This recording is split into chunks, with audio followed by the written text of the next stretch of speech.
Здравствуйте! Мы продолжаем наши лекции, посвященные финансовой грамотности. И небольшая лекция сейчас будет посвящена вопросу налогообложения НДФЛ, доходов от размещения средств в банках. Как было сказано в предыдущей лекции, налогообложение НДФЛ процентов дохода по вкладам, остаткам по счетам, полученного до 1 января 2021 года, налогооблагается в одном порядке, а с 1 января порядок немножко меняется. И этот порядок определен Налоговым кодексом Российской Федерации, а непосредственно статьей 214.2 Налогового кодекса. Обращаем внимание на то, что у нас учитывается процентный доход по вкладам, остаткам на счетах в рублях, кроме следующих процентов. По вкладам, остаткам на счетах, процентная ставка по которым в течение всего календарного года составляет не более 1% годовых, и по счетам эскроу.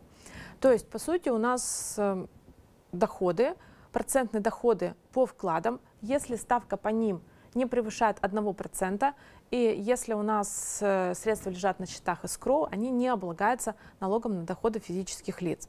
Как же рассчитывается налоговая база? Она рассчитывается достаточно просто. То есть мы должны взять сумму полученных процентов, вычесть 1 миллион рублей, умноженный на ключевую ставку Банка России на первое число календарного года. И далее налоговый кодекс устанавливает два вида процентных ставок по налогу на доходы физических лиц. Если сумма процентного дохода по вкладам не более 5 миллионов рублей, то ставка НДФЛ составляет 13%. Если сумма дохода составляет более 5 миллионов рублей, то ставка НДФЛ составляет 650 тысяч рублей плюс 15% суммы процентных доходов, превышающих 5 миллионов рублей. Сейчас мы с вами рассмотрим расчет налога на доходы физических лиц на конкретном примере. И этот пример мы заимствовали в системе «Консультант Плюс». У Иванова в 2021 году открыты вклады в 3 банках на территории Российской Федерации на следующих условиях, то есть условия разные.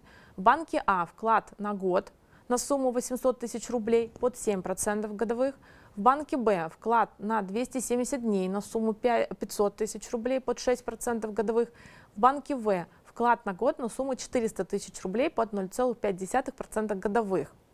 По итогам 2021 года Иванов получил следующий процентный доход: от банка А 56 тысяч рублей, от банка Б 22 192 рубля, от банка В 2000 рублей.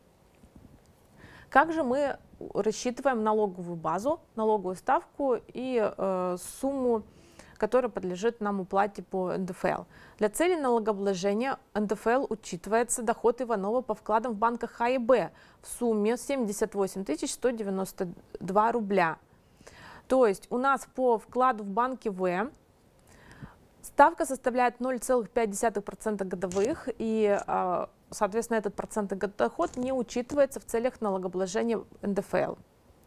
Доход по вкладу в банке В, вот о чем я сказала, для целей налогообложения не учитывается, так как процентная ставка в течение календарного года не превышает 1% годовых. На начало календарного года ключевая ставка Банка России составила 4,25%. Следовательно, предельно необлагаемая сумма процентов составляет 42 500 рублей. Эту сумму мы получили путем умножения 1 миллиона рублей на ключевую ставку Банка России. Соответственно, НДФЛ будет облагаться доход в сумме 35 692 рубля. То есть мы взяли сумму 78 192 рубля, вычли 42 500 рублей и получили налогооблагаемую базу по налогу на доходы физических лиц. Далее эту сумму, то есть налоговую базу 35 692, необходимо умножить на ставку 13%, потому что совокупный доход у нас не превысил 5 миллионов рублей.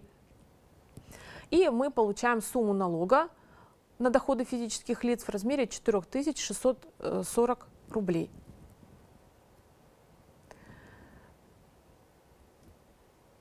Вопрос такой: нужно ли декларировать процентный доход по вкладам? Декларировать процентный доход по вкладам, остаткам по счетах в российских банках не нужно. Рассчитывается НДФЛ с процентов налоговые органы на основании сведений, полученных от банков. То есть банк непосредственно передает все необходимые сведения в налоговые органы. Уплатить налог нужно будет после получения налогового уведомления. Так, НДФЛ с процентов по вкладам остаткам на счетах за 2021 год нужно будет уплатить не позднее 1 декабря 2022 года. Эти сроки установлены в соответствующих статьях Налогового кодекса Российской Федерации. То есть наша с вами задача в плане уплаты налога на доходы физических лиц — это все-таки это уплата этого налога на основании налогового уведомления, а кроме того самостоятельный расчет корректности расчета налога на доходы физических лиц по доходам, процентным доходам, которые мы получили в 2021 году. На этом все. Наш материал небольшой подготовлен с использованием системы «Консультант Плюс» и материалов Университета Банка России.